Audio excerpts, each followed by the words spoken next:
Oh man, I hate Mondays. Nah, man, it's Tuesday. Wait. What day is it? You know what day it is? Tuesday. Brewsday, Tuesday. Oh, fuck yeah. It's time for Brewsday Tuesday. Here's Drez and Big Nate.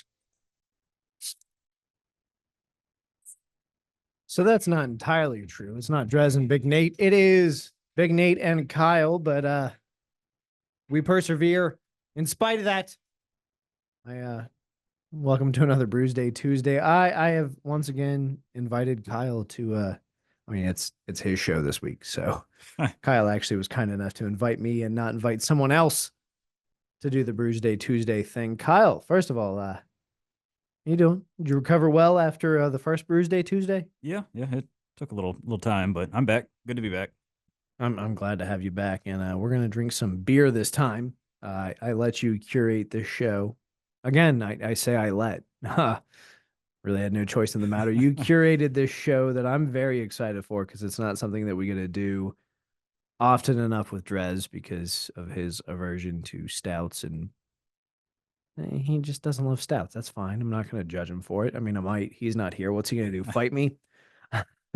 And you went to a six-pack store. Not giving out any free advertising or any free names, but I think I saw what you picked, and I'm pretty impressed. We may have had one of these on Brewsday Tuesday before, but I know we've not had the one that I've got here. I'm gonna let Okay. you take it away though, and describe your process in choosing, and Well, then we'll talk about what we have. it's like you would have said, there's not been too many episodes of Brewsday Tuesday that have been stouts. And me personally, when it comes to beer, and I'm not, drinking just to drink, I'll always choose a stout. It's something about it. I don't know if it's because it's a darker or if it's something about the flavor of a stout that's when it's like for dinner or something like that. It's my go-to beer. All right, so we may have talked about this before off air. How do you feel about coffee? Love coffee. Yeah, you love coffee, and that's another one of those. Drez does not like coffee at all. We did an Irish coffee episode at one point, and a lot of fun. I thought I was going to convert him, but no such luck. And I think there's a lot of parallels between stouts and coffee. Of course, you're coming out of the gate swinging with the Samuel Smith's stouts. What do you got over there? Over here, I got the oatmeal stout. And what's the ABV? Let me see if I can find it here on the bottle. It's Should've- European. They print things weirdly, and it'll be no different on my bottle as well. I definitely should have looked for this before we But got on the air. I do know. Well, so you've got the Tatty Caster, their oatmeal stout, and I know at least in my opinion, the best and the brightest stouts come out of the Samuel Smith brewery. Yeah, I am not finding an ABV on this bottle. I think I want to say it's around. So mine is above the picture on the back because there's a picture on the back of the label on mine. But I Yeah, want mine is not Okay. there. Well, so I've got the Imperial Stout. It's 7%. And of course, brewed at Samuel Smith's small traditional British brewery with well water. The original well, sunk in 1758, is still in use. So don't ask them about that. They're very proud of it. Best barley malt, roasted barley, yeast, and hops to create a rich, flavorful ale. Deep chocolate in color with a roasted barley nose and flavor that is a complexity of malt, hops, and yeast. It's fermented in stone Yorkshire squares. This distinctive type of ale was originally shipped to Imperial Russia, a favorite of Russian nobility. So we're drinking like I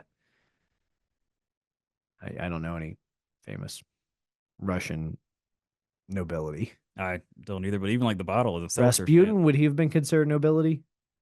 I'm gonna go with Rasputin. Well, Probably love this. We'll let it slide. Well, you can tell even the bottle with the gold foil on the top or whatever, they're trying to make it look like it's a fancier, noble beer. No, we need to test the gold and see if we can. Let's break it down. After we're done here, we're gonna break this gold down. We're gonna take it to a pawn shop, see what we can get for this gold foil. But so you were sharing off air that you've never had an oatmeal stout before, and That is correct. Yes. I'm very excited to kind of see how you feel about it. What's your background on stouts? So you know you kind of regularly go for them, but what's your I mean pick your poison. What's your stout of choice?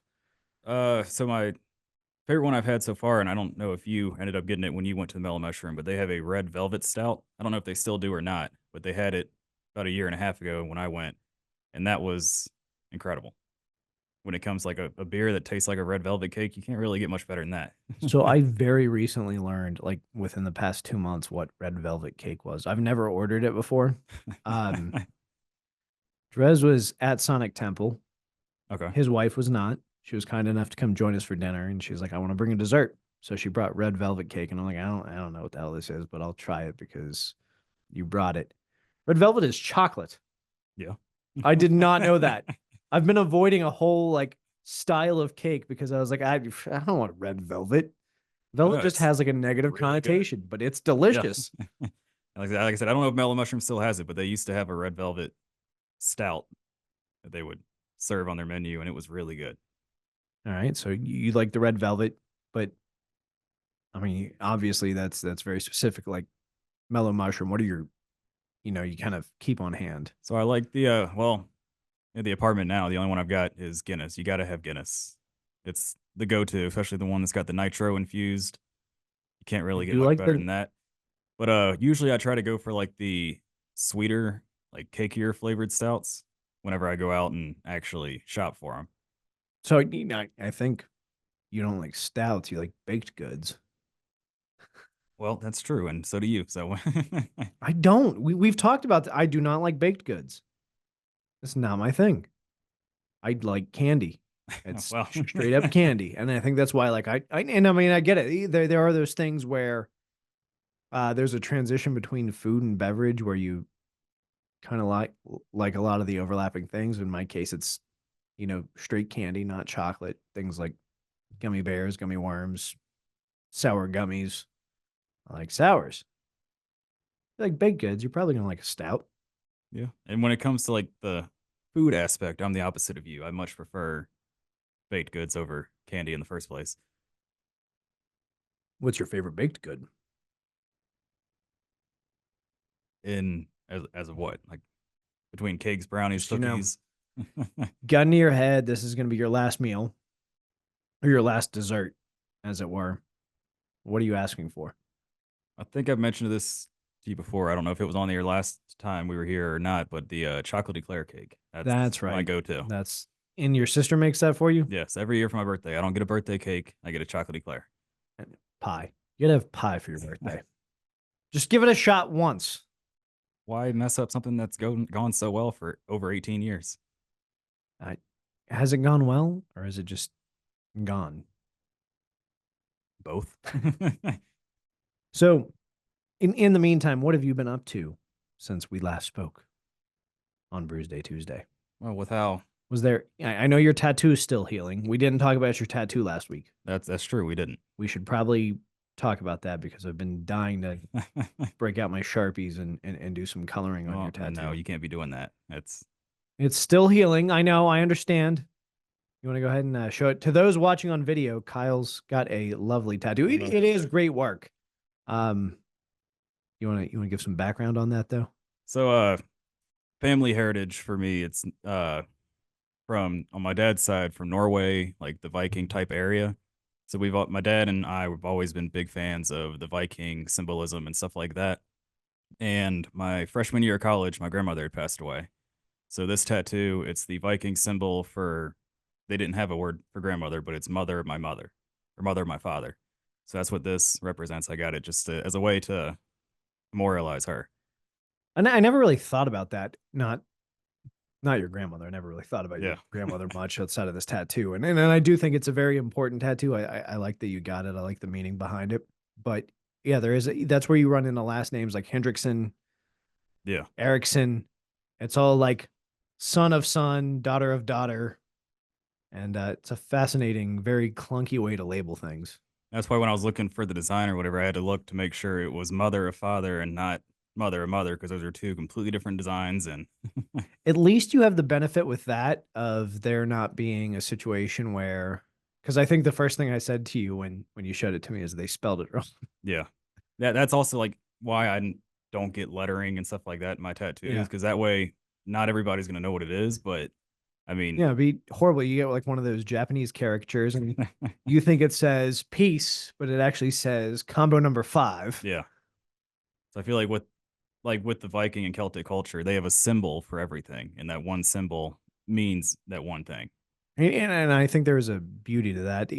I mean, this is the whole. We're actually breaking down the whole reason I don't have a tattoo right now is that the meaning of.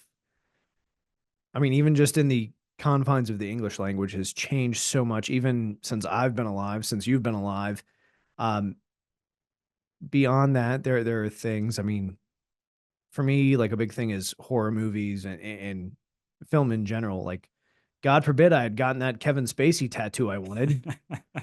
He was great in Seven, maybe also kind of a creep. So I always like I'm very hesitant. Like, do I want this permanently on my body? You can always get it covered up. Like, what would be Yeah. your strategy if God forbid you've got another tattoo? I'm not going to ask you to show it on air. You can if you want to. No, we'll leave that That's one all up covered to you. for- But what do you have here? It's another Viking symbol. It's called a Valknut. Basically, it's the 3 triangles symbol, and it means life, death, and afterlife. And then, like I said, I'm not a fan of lettering, so I got that one from my dad. And in Viking runes, it's his first and last name, and then his birth and death date on the bottom. Now, what if you found out that also had like some alternative meaning? Would you want to cover that up? I mean, obviously you've attached that meaning, you've attached that significance to your father, but So for mine, with mine just being black and gray, covering up would be very difficult that's true. to put a new tattoo over it. Most of it would have to be removed or blacked out. So like what if you found out, some I mean there's a perfect example of this is like the swastika is a Hindu symbol. Yeah. Traditionally, originally, and then it was of course appropriated for what we all know it for, and it has this horrendous meaning now. Would you back down from that or would you own that?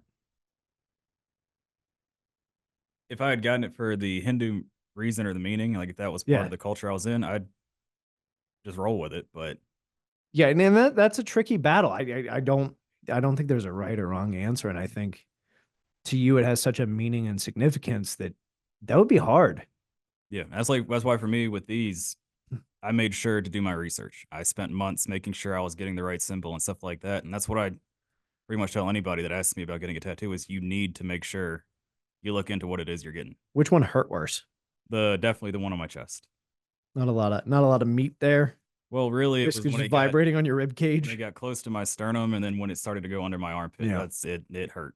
All right, well, maybe at some point I will finally pull the trigger and get some ink, but today is not that day. Today is the day that we're drinking stouts. How do you feel so far about Samuel Smith's Teddycaster, the oatmeal stout? The oatmeal one's really good. I love it. How does it compare? Like, I feel like it can't be that far from the red velvet. There's not a lot of chocolate in the oatmeal stout, but there's a lot of sweetness and creaminess. Yeah, that's the thing I've liked about it is it doesn't. I wouldn't say it tastes like oatmeal, but it is sweeter than, say, if you were to just go out and grab a Guinness or something like that. It's definitely a sweeter stout, and that's what's drawn me to it a little more than any other stout. So, have you had time between last week and this week to get an untapped account Okay. login? Gonna be honest Username? with you, I You may have forgot? forgotten. That's okay. You got to remind me. I'm sure about these K Dog things. 1053 isn't taken. So maybe after we're done here, we'll go ahead and get you on there as K Dog 1053. But scale of 0 to 5, what are we giving that Teddycaster? I'd go a good 4.5 on this one. 4.5. See, that one's a 5 for me. But I could see I that, like that but you I- leave room for improvement. That's one of my all-time favorites. That being said, when we talk about room for improvement and giving that a 5 kind of feels like a disservice to this Imperial Stout I've got here, which is going to be a 5. And I feel like my ratings just slowly, the more beer I have, my ratings just slowly start to lose meaning. I mean, it's 7%. I feel like an Imperial here would be, upwards of 8. So the ABV is lower on the lower side for an Imperial Stout. But this is absolutely delicious. It doesn't run hot like you find with a lot of the higher ABV beers. It's smooth. There's kind of got like a chocolatey roasted note going on. I mean, it's a 5. I'm Big Nate Danger on Untapped, by the way. He will be KDog 1053 if I have my way. But what I'm hearing from you is you found your brewery when it comes to stouts. Oh, 100%. I think they make the best stouts there are. Guinness, don't get me wrong. I do love a good Guinness, but Guinness, I mean, that averages even the nitro. If you get the actual Irish version versus the Canadian version, Yeah. it's still hovering around a 4.25. Like it's never been a 5 for me because I feel like what they have in mass production, they lack in replicating what I assume is the experience if you're actually in their brewery in Dublin. Yeah. But I mean, they're going across the world. So credit where credit is due. Guinness makes a good product, and you're not going to go wrong with a Guinness. Yeah, like you said, for a mass produced beer like Guinness, they hit their mark. Yeah. But there are ones out there that are like the Sam Smiths that are better. Yeah. Sam Smith. I mean, this is a 5. And of course, with that, it is time. This is actually Kyle's show. So I'm going to let Kyle determine exactly what we should be playing. And I'm going to let him wrap this up. Well, I've mentioned it to you earlier, since you're the one actually behind the computer putting the stuff in. We got to go with some Limp Bizkit. I don't hear it often enough here on the Bear. I know it plays during the retro lunch. You mentioned that to me, but it's not too often I'm out and about listening to the radio around lunchtime. We are down with the biscuit. We'll get you some biscuit. When I requested, we're going to keep on rolling. On 105.3 The Bear.